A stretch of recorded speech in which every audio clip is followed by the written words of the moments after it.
amani tele ndani ya roho yangu nifarijike.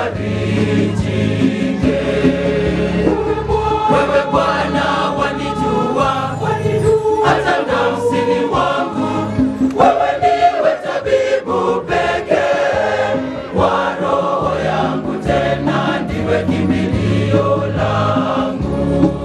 Wewe Bwana wanijua hata nafsini mwangu, wewe ndiwe tabibu pekee wa roho yangu, tena ndiwe kimbilio langu.